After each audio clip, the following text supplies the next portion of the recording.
Come to me!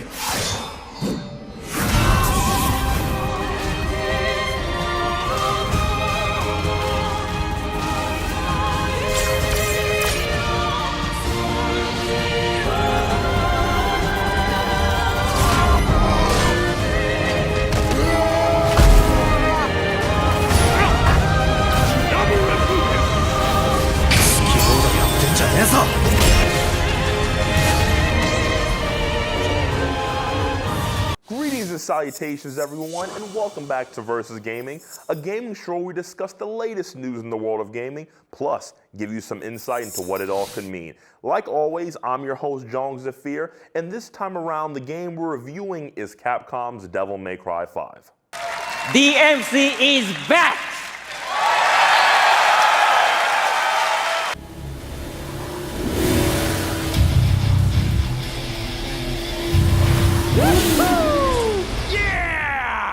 To start things off, let me read you a quote from Capcom and game director Hideaki Itsuno. At the behest of action game fans everywhere, Devil May Cry 5 is back. Capcom has been on a roll lately with the release of their RPG game Monster Hunter World, the survival horror game Resident Evil 2, the remake, and now their action-adventure hack-and-slash game DMC 5. It's been more than a decade since we received the next installment in this thought-to-be dead-and-gone franchise. Devil May Cry 4 came out in early 2008, so to say it's been a long time would be an understatement. Getting the band back together, huh? Nice. Devil May Cry. For those who are new to the Devil May Cry franchise, it wouldn't surprise me if you were like, what's all the hype surrounding this series? Or Devil May Cry 5 specifically. The DMC saga has been around a long time until the announcement of Devil May Cry 5 at E3 2018. Devil May Cry 1 came out for the PlayStation 2. Since then, the franchise has spawned sequels, prequels, graphic novels, manga, and even an anime series.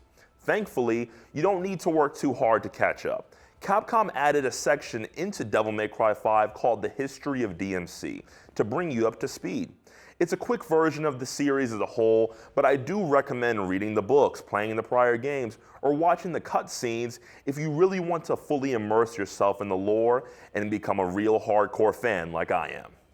When Devil May Cry 5 got announced, guys, I honestly was in disbelief. Even after I saw the reveal trailer, it took a while for it to sink in. Soon afterwards, I could not express the sheer levels of hype and excitement that was coursing through my veins. So, to give you a better understanding of my immediate reaction, here you go.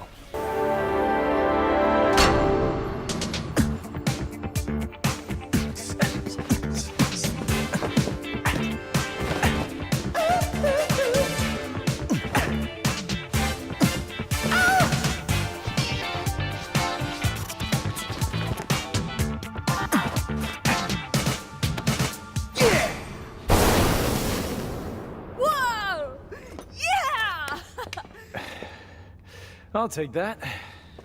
100% accurate representation right there. Also, once I got my hands on my copy of the game, I was like, this game is literally an adrenaline rush of non-stop, no holds barred, and balls to the wall action.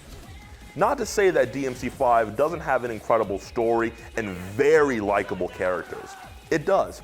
I'm just talking about the package as a whole. The Capcom we know and love is back, and DMC 5 is one of, if not the best games they've ever made. No exaggeration there from me. All right, time to kick some ass.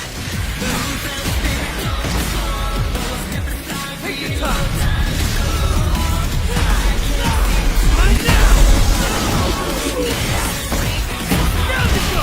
Devil May Cry 5 kicks off with the world under siege by a demonic tree called the Qliphoth, which is literally sucking the blood from humanity. On top of that, Dante and the gang have encountered their greatest foe yet, the Demon King Urizen. It's nothing out of the ordinary for our protagonists Nero, Lady, and Trish to take on jobs that involve killing demons.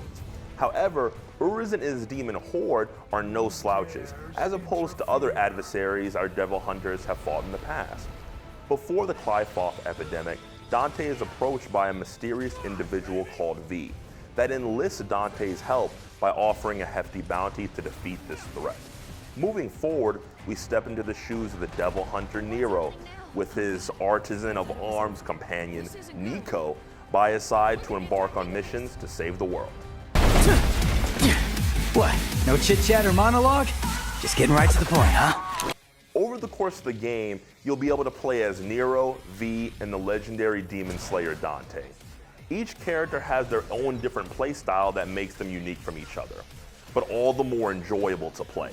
The skill ceiling is accessible to newcomers, but the rewards for high level of combat execution is there as well, especially for harder difficulties. During battle, the game complements your gameplay by showing your style meter rise as you pull off different combos in good succession. He likes to kill demon things. That's why I built him that well-functioning arm, to kick demon ass. This is an incentive for you to mix it up and rank up that style meter as much as possible. Trust me, it feels pretty good when you pull off amazing combos. You can practice in the void with the various characters too, so once you hop into the story mode or Bloody Palace mode, you feel like a total badass. It's so much fun to play as each individual character. Okay, Shakespeare, just remember this.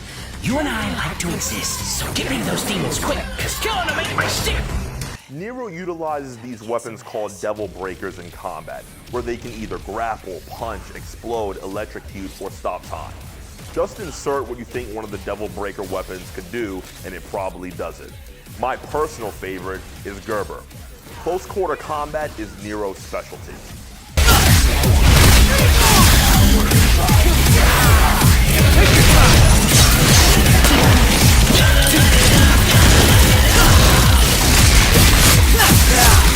Looks like this won't be a total waste of time after all.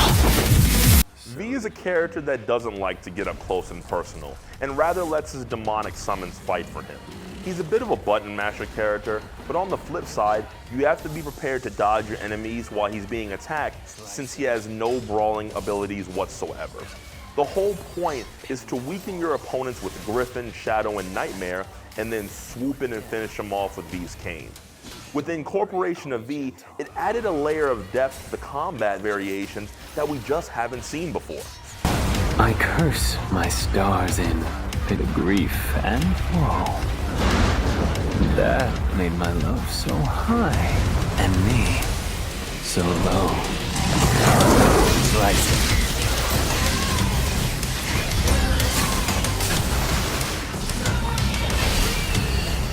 Pardon me.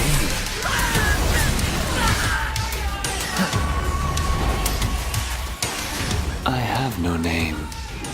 I am but 2 days old. Just kidding. You can call me V.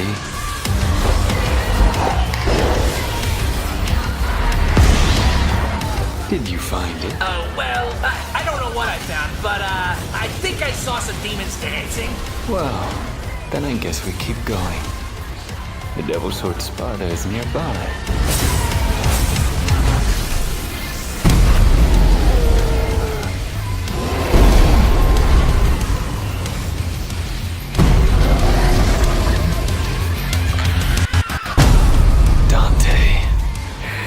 If only you never existed.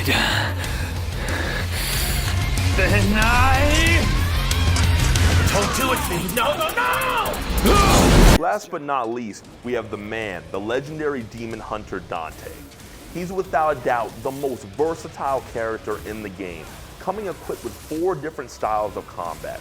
You have Sword Master, where you can utilize various swords and gauntlets to decimate enemies in close proximity or all-out brawls. He even uses a freaking motorcycle as a weapon. Gunslinger is Dante's next style, which uses his twin pistols, Ebony and Ivory, and other guns to lay on the pain at long range. You can constantly swap between the different weapons to find the loadout and style of play that works for you. Trickster and Royal Guard are Dante's last 2 styles that allow you to be invasive, close long distances quickly to reach problematic foes, and guard yourself to prepare for a counterattack. It may seem overwhelming at first having so many different variations to choose from, but the reward for being able to execute the style of play and wreck different enemies is so satisfying. Devil May Cry 5's phenomenal music should be enough to get you interested in the game alone. I'm still jamming to the soundtrack almost every single day. If I were to be honest and grade this game on its score alone, it would be a 15 out of 10. It's just that good. From a character standpoint, this game is literally like the Fast Five of the Devil May Cry series. You love all of these characters and want to see what new story direction Capcom takes them. The gameplay is godly. Shout out to God of War, by the way. Bloody Palace mode offers even more hordes of demons you can slice and dice as you would advance to the higher floors. For me personally, my favorite aspect of DMC5 is that there are so many ways to play this game. And when you discover a new move or ability to start or extend your combos, feels amazing.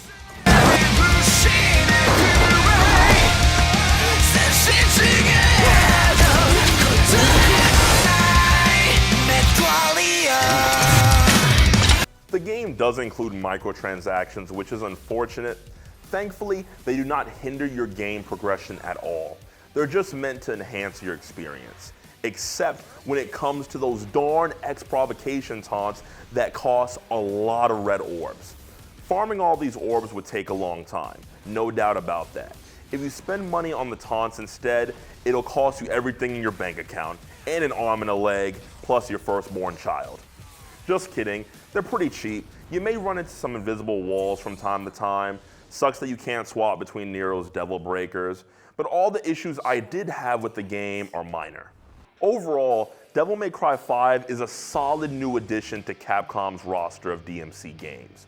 It's a true return to form from what veterans like me remember from prior installments of why we love this series. The story, action, music, fun characters mixed together so well, which has already made me replay this adventure multiple times. DMC5 is just the epitome of what I love about video games. I'd be doing all of you a disservice if I didn't recommend this game to all of you. Go buy that game right now. It's worth every penny. My final verdict for Devil May Cry 5 is a 9 out of 10. From a critic point of view. From a fan point of view, it's a 10 out of 10. If I could give the game more, I would. This game is really something special, guys, and I'm praying that we don't have to wait over a decade to get Devil May Cry 6. Big thanks to all of you for tuning in with me, and I'll see you all on the next episode of Versus Gaming.